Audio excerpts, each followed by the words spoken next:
السلام علیکم ورحمۃ اللہ وبرکاتہ۔ بسم اللہ الرحمن الرحیم۔ آج کا ہمارا موضوع ہے 70,000 مردے زندہ ہو گئے۔ یہ واقعہ حضرت حزقیل علیہ السلام کی قوم کا ہے۔ حضرت حزقیل علیہ السلام کون تھے؟ یہ حضرت موسیٰ علیہ السلام کے تیسرا خلیفہ ہیں جو منصب نبوت پر سرفراز کیے گئے۔ آپ کا لقب ابن العجوز یعنی بڑھیا کے بیٹے اور آپ ذوالکفل بھی کہلاتے تھے۔ ابن العجوز کہلانے کی وجہ یہ تھی کہ وہ پیدا ہوئے جب آپ کی والدہ ماجدہ بوڑھی ہو چکی تھیں، اور ذوالکفل کہلانے کی وجہ یہ تھی کہ آپ نے اپنی کفالت میں 70 انبیاء کرام کو قتل سے بچایا، اور جس کے قتل پر یہودی قوم آمادہ ہو گئی تھی۔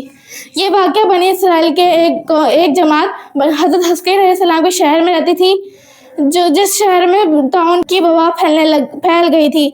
یہ لوگ موت کے ڈر سے شہر کو چھوڑ کر جنگل میں آ گئے، اور جنگل میں آئے تو اللہ تعالیٰ کو یہ بات پسند نہ آئی۔ اللہ تعالیٰ نے ان پر عذاب کا فرشتہ بھیج دیا۔ عذاب کے فرشتے نے پہاڑ کے پیچھے چھپ کر اونچی کے بلند آواز میں کہا، تم سب مر جاؤ۔ یہ آواز اتنی خوفناک تھی، یہ سن کر بنا بیماری کے مر گئے۔ ان کی تعداد 70,000 تھی، اور ان کے کفن کا انتظام بھی نہ ہو سکا، اور ان کی لاشیں سڑنے لگیں، اور ان کی بدبو نہ پورے جنگل میں پھیل گئی۔ کچھ لوگوں پر ان پر رحم آیا۔ ان کی لاشوں کو دیکھ کر ان لوگوں نے چاروں طرف دیوار کھڑی کر دی تاکہ بدبو نہ آئے اور پرندے ان کو کھا نہ سکے۔ کچھ دنوں کے بعد حضرت حزقیل علیہ السلام کا جنگل میں گزر ہوا تو ان لاشوں کو دیکھ کر ان کا دل غم شدہ ہوا، تو انہوں نے اللہ تعالیٰ کے دربار میں گڑ گڑاتے ہوئے دعا مانگی، اور اتنی دعا میں اتنے مشغول تھے، اللہ تعالیٰ نے اچانک وحی نازل کی، اے حزقیل کہہ دو کہ اللہ کے حکم سے ہڈیاں جڑ جائیں۔ حضرت حزقیل علیہ السلام نے کہا تو یہ ساری ہڈیاں جڑ گئیں۔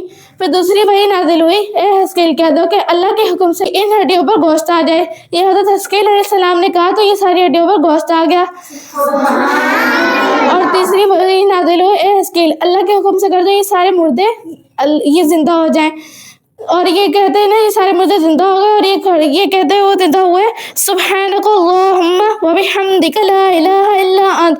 پھر یہ لوگ جنگل کو چھوڑ کر شہر میں واپس آباد ہو گئے، لیکن ان لوگوں پر موت کی نشانی یہ رہ گئی کہ نا ان کی اولاد کے جسم سے نا لاشوں کی بدبو آتی تھی، اور یہ جو کپڑے پہنتے ہیں وہ کفن میں تبدیل ہو جاتے تھے، اور جیسے قبر میں کفن میلا ہو جاتا ہے اسی طرح ان کے کپڑے بھی میلے ہو جاتے ہیں۔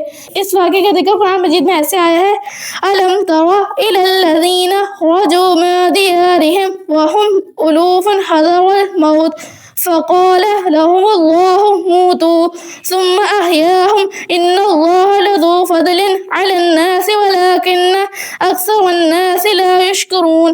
پارہ 2 سورۃ البقرہ آیت نمبر 243۔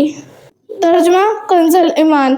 اے محبوب، کیا تم نے نہ دیکھا تھا انہیں جو اپنے گھروں سے نکلے اور وہ ہزاروں تھے؟ موت کے ڈر سے اللہ تعالیٰ نے ان سے فرمایا، پھر تم یا مر جاؤ، پھر انہیں زندہ فرما دیا۔ بے شک اللہ لوگوں پر فضل کرنے والا ہے، مگر اکثر لوگ ناشکرے ہیں۔ اس واقعے سے ہمیں درس ہدایت یہ ملتا ہے، آدمی موت کے ڈر سے کہیں بھی بھاگ کر نہیں جا سکتا۔ جیسے بنی اسرائیل کے لوگوں پر وبا کے ڈر سے یہ لوگ بھاگ گئے جنگل میں، لیکن ان کو اللہ تعالیٰ نے ادھر ان کی موت لکھی تھی، ان کو موت آ گئی، اور اللہ تعالیٰ نے جس وقت موت مقرر کی ہے تو اسی وقت آ کر رہے گی، نہ ایک سیکنڈ پہلے نہ ایک سیکنڈ بعد۔ لہٰذا لوگوں کو چاہیے کہ صبر، اللہ تعالیٰ کی رضا پر راضی رہ کر صبر اور شکر کریں، اور اس سے ہمیں یہ معلوم ہوا کہ اللہ تعالیٰ ہمیں زندہ کرنے پر قادر ہے، اور اس میں کوئی مشکل نہیں۔